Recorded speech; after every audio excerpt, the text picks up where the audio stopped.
Can you get a good Amarone for less than $40? You can if you know which bottle to buy.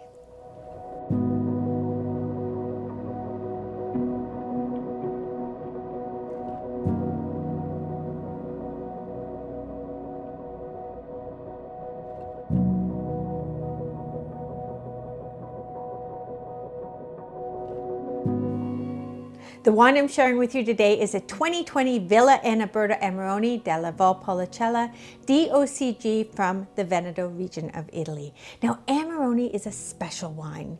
It's expensive to produce and to buy, sometimes setting you back hundreds of dollars per bottle, because it's made from semi-dried grapes. The fruit is harvested, selected for quality, then the bunches of grapes are laid to dry on racks in lofts.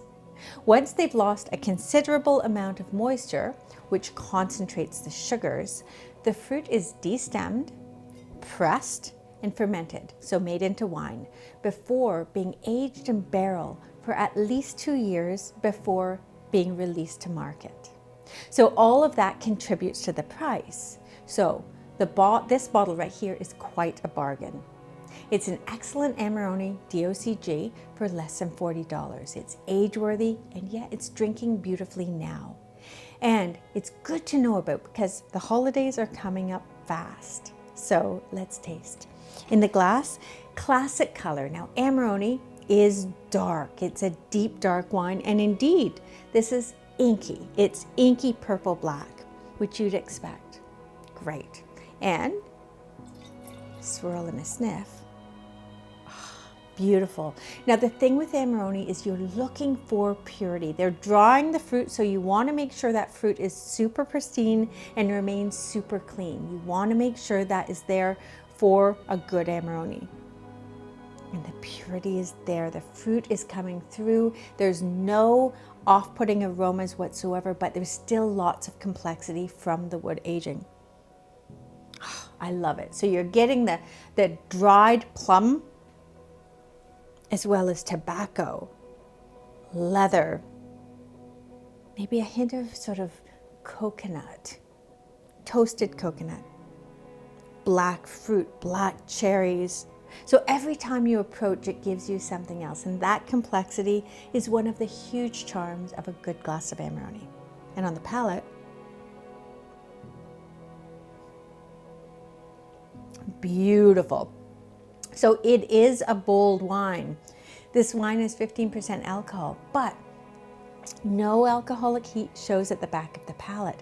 So it doesn't come across as a big, bold wine. It's bold, it's big, but it's not heavy or rich, like you might find with, say, a 15% alcohol Cabernet.